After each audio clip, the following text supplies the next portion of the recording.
Olá, voltamos com o programa A Notícia de Frente, são 6h41 e vamos voltar aqui com um assunto polêmico, viu, que rendeu a semana inteira. Kleber Lima lembra daquela fila dos ossinhos, das ações sociais que cada um de nós, né, com certeza está fazendo aquele que pode ajudar, outras entidades também, mas aí veio a AMM, que é a Associação Mato Grossense dos Magistrados, e pediu, sabe ao quê? O Tribunal de Justiça?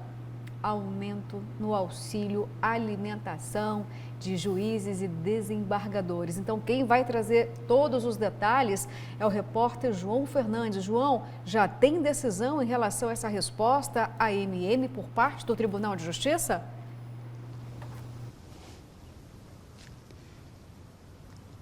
Tem decisão e decisão sábia, viu, Luciana? E a gente vivendo um momento complicado da pandemia, tem pessoas sobrevivendo com auxílio emergencial, sobrevivendo com um salário mínimo. Aí vem uma notícia dessa, né? Um pedido desse, na verdade, da Associação Mato Grossense dos Magistrados, que pediu o quê? Aumento no auxílio alimentação. Sabe quanto que eles ganham hoje de auxílio alimentação? 1.150. Poucos ganham isso, mas não tá bom, não tá bom. Eles pediram um aumento que seria, né, que iria esse aumento para 1.773. Um aumento de R$ 623 no auxílio alimentação. É claro que a desembargadora Maria Helena Póvoas, ela não concordou com isso. Ela negou o pedido, então, da AMAN, da Associação Mato Grossense dos Magistrados. Na decisão publicada ontem à noite, a magistrada ela rejeitou o pedido, justificando que o aumento do auxílio impactaria no aumento anual de 1,5 milhão no orçamento do Poder Judiciário. Abre aspas, de fato, todo cidadão que vai ao mercado percebe que o preço dos produtos, sobretudo dos alimentos, sofreu aí significante aumento. Entretanto, como condição para garantir o aumento de qualquer despesa, é necessário que haja previsão e disponibilidade orçamentária e financeira, fecha aspas, palavras então da desembargadora. Segundo ainda, a desembargadora ela acrescentou que o estudo de impacto orçamentário e financeiro apresentado pela Coplan demonstra que a Justiça atualmente não tem condições para bancar essa demanda. No caso, sob análise, o estudo de impacto orçamentário e financeiro apresentado pela Coplan demonstra que a situação atual do Poder Judiciário Estadual é de restrição orçamentária, sem possibilidade, portanto, de atender o pedido formulado aí pela AMAN. O benefício ele é concedido por gastos com alimentação em dias de trabalho, no limite de 22 dias por mês. Quando criado, presta atenção nessa informação, olha só, quando criado há 10 anos, o benefício não ultrapassava os R$ 300 mensais, né? E possuía impacto menor.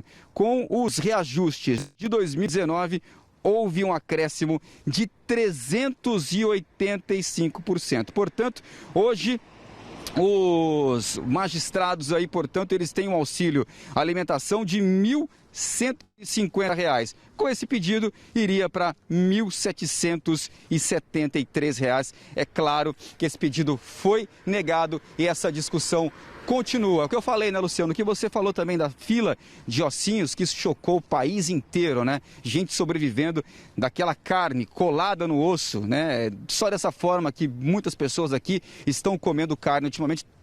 Tá caro, né? A carne tá muito cara. E a gente vem com um pedido, né, absurdo como esse. Ô, Luciana, só para finalizar aqui, eu sei que vocês vão comentar agora, você, o Kleber, o professor Haroldo, vão falar desse pedido da AMAN, mas antes de entregar para você, deixa eu dar meus parabéns aqui, os meus não, né? Os parabéns da minha equipe, do Newton, do Peixinho, do Tarcísio e o meu também, para nossa editora-chefe aqui do A Notícia de Frente, a Verônica Raquel, que está completando mais um aninho de vida hoje.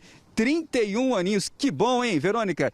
Esses 31 chegaram, né? Parabéns para você, saúde, muita felicidade. Eu volto contigo, Luciana. Tá bom, João, obrigada, viu, pelas informações aqui, você que trouxe todos os detalhes dessa decisão da desembargadora Maria Helena Póvoas e também aí já deixou parabéns aí para a chefona. Eu achei que Era mais de 31, viu? Eu achei que era menos, achei que era uns 26,5, 27. Ó, ela já falou algo para mim aqui. Imagina. Bom, gente, um assunto muito sério, muito importante. Nós falamos sobre isso durante toda essa semana. Eu vou chamar aqui para comentar o professor Haroldo, até porque ele falou muito sobre isso, até mesmo no Cidade Alerta Mato Grosso, trouxe uma indignação em relação a esse pedido da AMAN. Já temos aí o professor Haroldo para falar sobre esse desfecho do Tribunal de Justiça em relação ao posicionamento da desembargadora, professor, que disse o seguinte: olha, esse reajuste aí traria um impacto de R$1,5 milhão ao ano aos cofres do Tribunal de Justiça. E deve ter embutido aí também, professor, uma questão social em relação a todo o nosso cenário econômico aqui de Mato Grosso e também do Brasil. Sem dúvida, prevaleceu sobretudo o bom senso, né? E eu não esperava uma outra posição por parte da desembargadora Maria Helena Povas que não fosse essa. Eu cobrei bastante na sexta-feira essa questão do auxílio alimentação, da ampliação do valor do auxílio alimentação, até porque é uma categoria, estamos falando de juízes e desembargadores, que, a meu ver, já ganham muito bem e não haveria nem a necessidade de se ter um auxílio alimentação, quanto mais uma ampliação dele. O que eu sugeri é que realmente essa decisão fosse tomada no sentido de não se dar essa ampliação, ainda sugeri a possibilidade de transformar essa possibilidade, né, de recursos, se é que existe esse recurso, em ações sociais, em ações de solidariedade, junto às pessoas que estão passando fome, passando necessidade, a gigantesca fila dos ossinhos, que teve repercussão nacional, né? Graças a Deus, ontem, a primeira-dama Virgínia Mendes fez uma ação social bonita, incluindo aí algumas cestas básicas, algumas entidades também já foram socorrer essas pessoas com alguns alimentos, né? Mas isso que aconteceu, que foi noticiado na sexta-feira, desse possível aumento aí do auxílio alimentação, nos chama a atenção, mais uma vez, para os excessos, né, que, infelizmente, são cometidos. Existe uma tentativa, muitas vezes, de alguns poderes de aumentar as suas regalias, que, felizmente, nesta ação agora, prevaleceu, sobretudo, o bom senso e a sensibilidade por parte da desembargadora, né? Então, outros não. Infelizmente, outros casos passam e a gente fica completamente sem nenhuma condição de barrar situações completamente desconfortáveis, né? Mas ainda bem que realmente este fato teve um final feliz em nome da sociedade mato-grossense e principalmente em nome das 100 mil famílias que passam fome e estão em extrema pobreza em nosso estado. Ok, professor, obrigada, viu? Kleber Lima, a gente viu toda a avaliação aí do professor Haroldo, relembrando todo o cenário social de Mato Grosso, também do país, e que não ficou surpreso diante desta decisão da desembargadora, que teria sido nobre. Não, sem dúvida, a desembargadora teve bom senso, né? Eu li a decisão dela e ela não diz que o reajuste não é devido. Não é esse o caso. Ela reconhece toda a argumentação da AMAN, né, da Associação dos Magistrados, a importância do benefício, etc. e tal, mas, porém, contudo, todavia, não dá para aplicar nesse momento. E ela achou a saída que foi essa do estouro do orçamento. Que a rigor é um valor pequeno também, considerado todo o orçamento do judiciário, né? Mas foi o argumento que ela conseguiu encontrar para tirar o judiciário dessa saia justa. Sim. Porque o que se discute aqui é a inconveniência da AMAN de propor esse reajuste num momento como esse, né? É a falta de bom senso total, como foi do Ministério Público, de propor o auxílio Covid também no ano passado. Quer dizer, falta às vezes noção, as pessoas acordam assim, esquecem e perdem a noção do razoável, do bom senso e propõem umas coisas que chocam a sociedade. Então, assim, parabéns à desembargadora, não interessa muito aqui o motivo, mas ela arrumou ela conseguiu encontrar para impedir essa farra do boi no momento em que a sociedade como um todo está muito machucada, calejada com as consequências da pandemia e, no caso de Mato Grosso, com esse contraste, Luciana, aproveitar até para falar um pouquinho desse debate que se armou em torno da doação dos ossinhos, porque ontem teve uma declaração da secretária de Trabalho e Assistência Social, Rosa Maria, que gerou muita polêmica, que ela falou assim, não, mas do jeito que a imprensa abordou o ossinho foi de pejorativo, porque o ossinho é nutritivo. Convenhamos, né, secretária? Ninguém nunca discutiu os valores nutritivos do ossinho. É claro que é nutritivo e o ossinho, isso é mais ou menos a história da feijoada, né? Feijoada hoje é um prato elogiado e consumido no mundo inteiro, mas ele surge com a sobra do que a Casa Grande não queria. Jogava aquilo, quando matava lá os porcos, não comia orelha, não comia pé, não comia joelho, aquilo, cabeça, dava para os escravos, eles inteligentemente arrumaram uma alternativa e construíram a feijoada, né? Tem uma versão do Jô Soares para isso que é maravilhosa. Eu sugiro que as pessoas leiam, né? Acho que é no Xangô de Baker Street.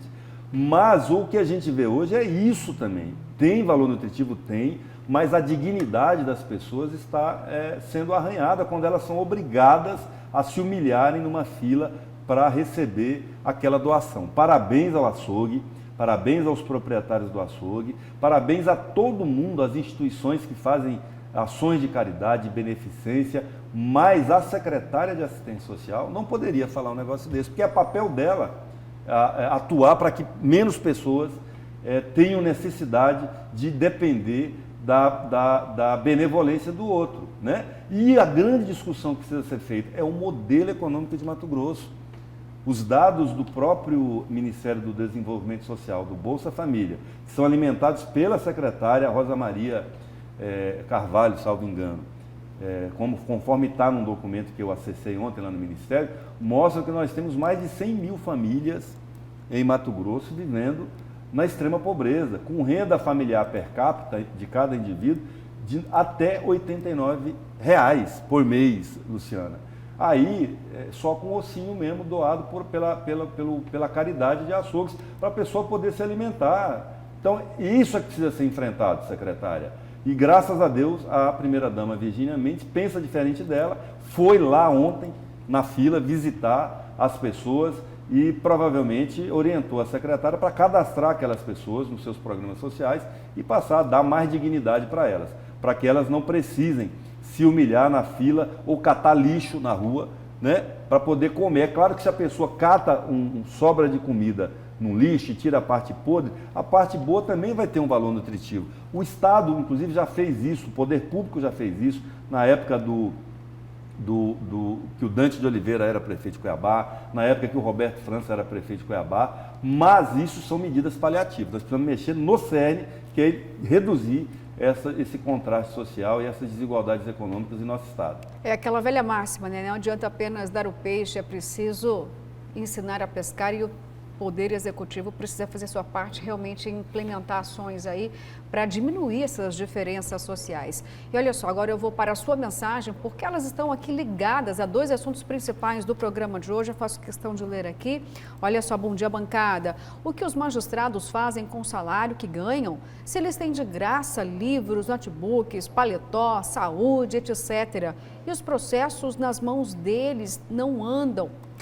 Em uma crise dessa, pedir um aumento desse é coisa de canalha. JB lá do Tijucal. Bom dia, sou Paulo de Rondonópolis. Eu tive um AVC em 2019, fiquei com sequelas devido ao AVC hemorrágico, fiz perícia com laudo atestando hemiparesia irreversível e permanente e dificuldade de deambulação do lado esquerdo, inferior e superior. E a perícia desse governo disse que minha doença não consta no rol de doenças que dão direito à isenção, mesmo estando conforme lista de doenças. Isso é uma vergonha para esse governo ditador das regras que não respeita os direitos do aposentado. Relato forte, hein, Kleber? Está mostrando aqui o seguinte, olha, eu tenho doença, eu deveria ter a isenção e o governo diz que a minha doença não se enquadra na lista de quem pode ser beneficiado. Porque o rol de doenças incapacitantes não é o governo que define, é o governo federal, é o INSS que define, né? Esse é o problema. Vamos aqui à última mensagem. Olha só, bom dia, Gavirovski. Ó, lembrou bem, hein, quando eu disse que eu tinha esse apelido aqui, né? Gavirovski? Gavirovski, é. Camarada Gavirovski. Com certeza, esse governador ditador vai ter o que merece nas urnas em 2022. Até agora, nada de obras na Baixada Cuiabana, e as que ele deu início na região já tem verba empenhada, os 2 hospitais e também o BRT e VLT. E o mais importante de tudo é que ele se aliou para ser eleito a grandes raposas da política mato-grossense. Isso foi de graça? Essas raposas não queriam nada em troca pelo apoio? Pois é, olha, você que está em casa mandando sua bronca aqui em relação... O nome dele é Liso ou é Iso? Ilso. Eu estou sem óculos hoje. É Ilso. Não é Liso? Não, né? É Ilso, né? Acho que é Ilso, né? É que eu estou sem óculos. Acho que é Ilso. Olha só, gente, obrigada, viu, por essas mensagens. Eu sei que você quer opinar muito sobre esses 2 temas aqui. Mas agora a gente vai só mudar um pouquinho de assunto, Kleber Eu ainda Lima. tinha mais um detalhe aqui, que eu vou dizer o seguinte, ainda tem mais briga à vista nessa história do Conselho de Previdência, porque tem uma outra proposta lá, que está com pedido de vista, Luciana, que amplia a imunidade. Lembra que eu falei da imunidade de fiscal hoje lá de um salário mínimo para todo mundo, para todos os aposentados? Tem uma proposta lá da Assembleia Legislativa elevando para 3 salários mínimos. Então sairia de R$ 1.100 para R$ 3.300. E uma outra contraproposta dentro do próprio Conselho, elevando para o teto, ou seja, para R$ 6.400 para quem ganha até R$ 9.000. Aí o impacto é muito, mas muito mais superior do que o caso desses 650 servidores que a gente falou aqui que tem doença incapacitante. Bomba à vista. Tá bom, então depois a gente explica Aguardem. melhor essa bomba, vamos aguardar um pouquinho. Agora a gente vai mudar um pouquinho de assunto porque tem eleições suplementares em 3 municípios mato-grossenses. Kleber Lima, vamos então ver todos os detalhes disso na reportagem. Roda aí. Fundado em 1953, o município de Acorizal fica a 67 quilômetros da capital, entre Cuiabá e Rosário Oeste. Com um PIB per capita de 14.351 e um Índice de Desenvolvimento Humano, IDH, de 0,695, a cidade, que tem um comércio pequeno, depende de recursos como o FPM, o Fundo de Participação dos Municípios, e dinheiro do governo federal para investir em saúde, educação e infraestrutura. De acordo com o portal da Transparência do governo federal, este ano o município já recebeu R$ 4.910.000, com 2 milhões pagos em benefícios aos cidadãos. Sem indústrias ou maiores fontes de arrecadação, a cidade, que tem menos de 6 mil habitantes, teve o prefeito Meraldo Sá cassado em dezembro do ano passado. Em janeiro desse ano, o presidente da Câmara Municipal, Venanci Lemes da Silva, assumiu o cargo como manda a lei. Adversários políticos voltarão a medir forças no próximo domingo, quando acontece a eleição suplementar.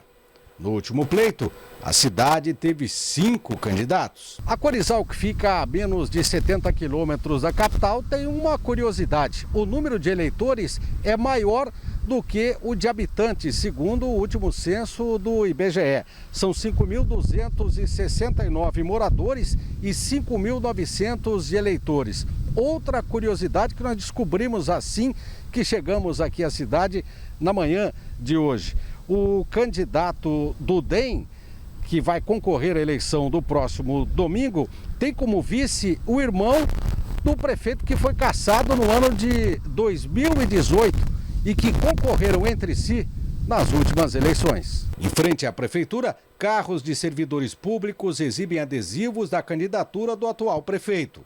E os comitês rivais dos candidatos são praticamente vizinhos. Num deles, encontramos o candidato do Democratas, Venanci, conhecido como Bena. Ao lado dele, o irmão do ex-prefeito cassado, que é seu vice.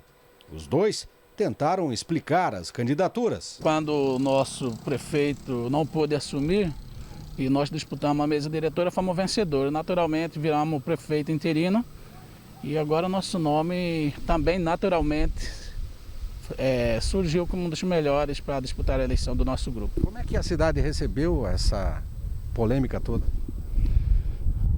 acho que foi até bom para a sociedade de Corizal, né? Foi uma polêmica de um lado, mas do outro lado foi positivo, porque nós estamos, nossa equipe, né? Estamos 6 meses na gestão aí, realizamos muito trabalho no nosso município, inclusive na saúde. Olha, esse imbróglio jurídico foi anunciado por mim, né? Nós sabíamos que o candidato que ganhou as eleições não ia poder assumir. Foi ele que criou essa situação para Corizal, né? Uma situação difícil, uma situação que os moradores, né, revoltados, mas que foi uma luz no fundo do túnel que o nosso prefeito Bena assumiu e vem desenvolvendo um bom trabalho aqui para a comunidade. Do PSD de Diego Eberton Figueiredo Tax, encontramos o ex-prefeito Cassado, que apoia o seu vice. Os dois estavam juntos em campanha na zona rural. Meraldo Sá perdeu o mandato após condenação em 2018 por improbidade administrativa. Na época, o Ministério Público o acusou de ter realizado despesas não autorizadas quando era vereador entre 2001 e 2012. A situação adversa no município, mas aqui nós temos muito serviço prestado e o Diego foi o nosso vice. É um jovem presidente da Câmara e aqui eu costumo dizer que faz a força, faz a voz o povo. E nós esperamos agora, no dia 1º, conduzirmos o Diego, né, para nos substituir. Ganhamos a eleição por um imbróglio jurídico que temos a confiança de assumir, não assumimos.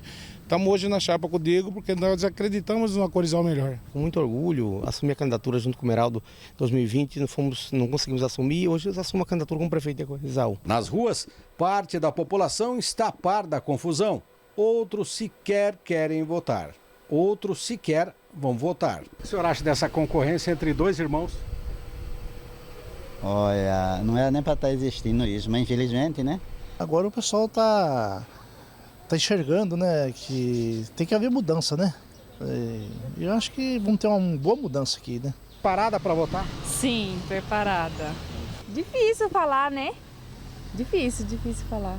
O diretor-geral do TRE comentou as peculiaridades dessa eleição. Realmente, né, a gente já está nessa reta final, né, das eleições e a Corizal realmente tem essa situação peculiar, né, uma disputa aí, digamos, entre família, mas que a população aí escolha livre e conscientemente a sua opção de cada candidato, né? Oliveira Júnior mostrando por que terão eleições suplementares em Acorizal, Matupá, Torixoréu. Bom, eleitor que decidir, né, comparecer às urnas, não pode esquecer que tem uma pandemia aí, viu? Vai começar mais cedo, 7 horas da manhã, leve a sua caneta, é sempre importante. Tem prioridade também aquele público da terceira idade para que possa votar até às 10 horas da manhã. Kleber Lima, eleições suplementares têm um custo aí de aproximadamente uns R$250 mil. São coisas que acontecem, como diria, tinha um grande comunicador aqui em Cuiabá, chama William Gomes, né? Autor, inclusive, do dicionário cuiabanês. Aí, às vezes, ele falava um bordão que era dele e falava assim, são coisas que acontecem, mas que não deveriam acontecer, né? Exatamente, Saudades definiu. Os cuiabanos mais antigos vão se recordar dele, um ícone do rádio, na Rádio Cultura, quando a Rádio Cultura ainda era AM, né? Hoje é a Vila, aqui no Grupo Gazeta. Isso me faz lembrar da polêmica do fundão eleitoral e o presidente Jair Bolsonaro disse que é um absurdo 5 bilhões e 700 e ele só vai aprovar 4 bilhões. 4 bi não é um absurdo, 4 bi é só o dobro do que foi a eleição passada.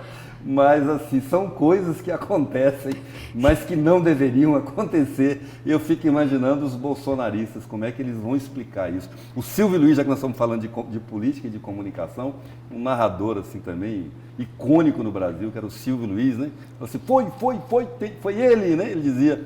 E aí tinha um outro bordão dele que era o seguinte, o que eu vou dizer lá em casa, bolsonarista? Depois dessa, professor Haroldo, o que o senhor vai dizer aí em casa sobre o Bolsonaro dizendo que eu acho um absurdo 5 bi e 700 que vai aprovar só 4 bi, que é só o dobro do que foram as eleições passadas. É só o dobro das eleições passadas. É só o dobro. Eu sigo na mesma linha de raciocínio, Kleber. Na mesma linha de raciocínio que eu venho tendo há alguns anos, né?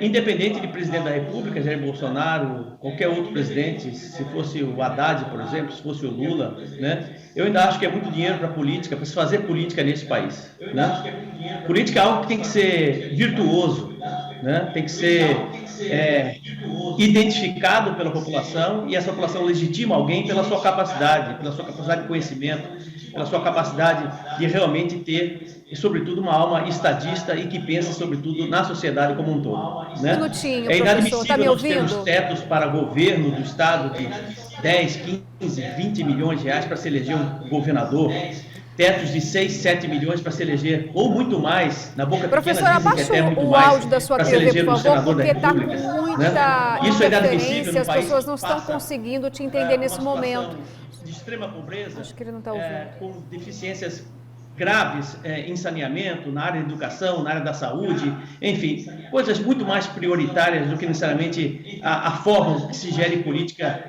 política em nosso país, né? Então, eu simplesmente lamento uma posição dessa por parte do presidente Jair Bolsonaro. Não sei até onde ele realmente pode agir, né, no sentido de diminuir o que ele gostaria de diminuir com relação ao fundão, mas, de certa forma, permanece ainda e se desvela, sobretudo no país, algo que é muito ruim, que é realmente esse volume gigantesco em verbas públicas, né, para sustentar uma política ruim do nosso país. É isso.